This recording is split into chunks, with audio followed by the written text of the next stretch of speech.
What's going on, y'all? Thanks for checking in with Callie. Please like, subscribe if you haven't already. So, you know, my biggest problem with the Clippers, honestly, is just giving away games they should win. I mean, the Pelicans, to me, have not been a good team this year. The record shows it. The record says it. And the Clippers lose to them. The Clippers found a way to lose another game. And I understand Norman Powell isn't there, but at the same time, you have enough there. You don't need all this scoring in the world against a Pelicans team who has been playing well, even though, Zion, had a, nice 40-point game about a month ago or something like that, showing signs of being a better Zion than which people expect him to be. And they got Trey Murphy III and some other good pieces, don't get me wrong. But at the same time, you got to find a way to win games like that. You got to beat the teams you're supposed to beat if you want to be a good team. And honestly, where the Clippers are right now, the play-in tournament is what they're looking at. They're probably not going to be able to make the playoffs. They're probably not going to have enough time to make up for the losses that they have had.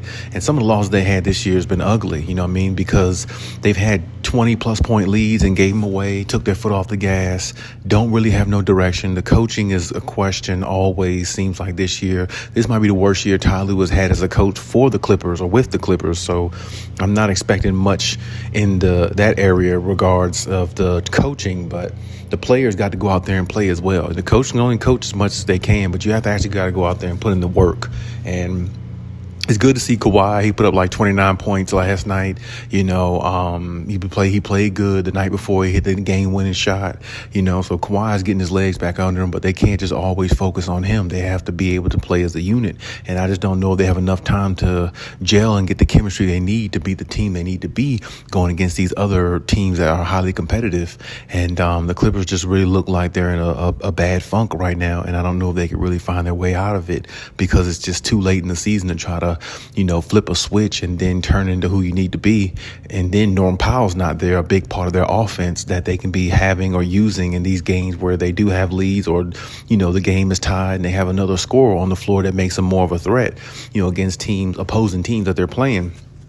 So, I mean, it's a lot that is up in the air with the Clippers. And the good thing is, like I said, Kawhi looks healthy, but you got to hope he stays healthy going into the play-in tournament or the playoffs if they somehow found a way to get into the 6th seed, which I don't see that at this point because the Warriors are just playing so good. And then other teams are winning and, you're in the 8th spot right now. So it looks very, very bleak for the Clippers, honestly. And the play-in tournament, as I said before, is not a spot they want to be because you got a superstar in Kawhi who hasn't stayed healthy in no playoffs. So you're asking him to stay healthy enough for a one-game tournament to try to go in there and win.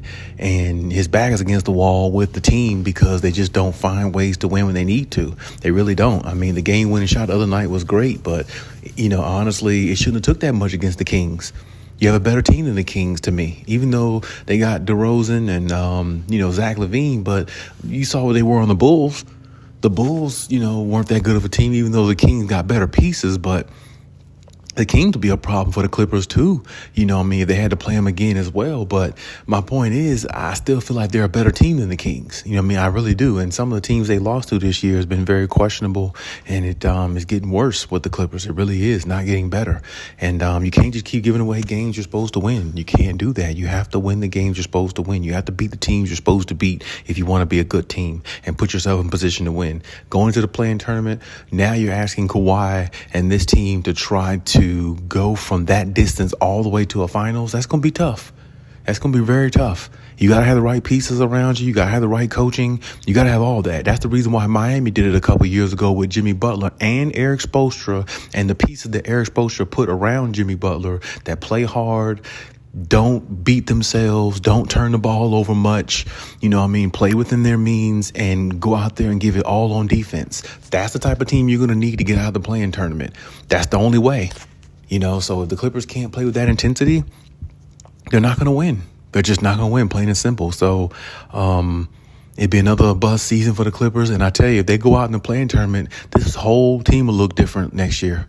Pretty much the whole team. You might not even see Kawhi there. You might not even see Ty Lue there. I mean, it's going to look very, very drastically different if they go out this way, especially regarding to how they started this season without Kawhi. And then when Kawhi came back for a few games, they looked very, very promising. Like they could be a team to be reckoned with in the playoffs. So, I mean, it's just not looking good for the Clippers right now, honestly. That loss against the Pelicans really knocked them back a little bit, a few steps. And they still got the rest of the season left. They still got, 16, 17 games left. And hopefully they could win at least half of those to try to keep within the race of the play-in tournament and put themselves in position to at least get in there. Because the way they're giving up games that I feel like they should win, the way they've been doing it throughout the season, or even when, since Kawhi came back, or however you want to look at it, I mean, at some point, James Harden's going to get tired. He's played all the whole season. Hopefully Kawhi holds up, physically. And then Norman Powell, who knows what's about his injury. His injury seems to be the most in question because he hasn't been back yet. So it's not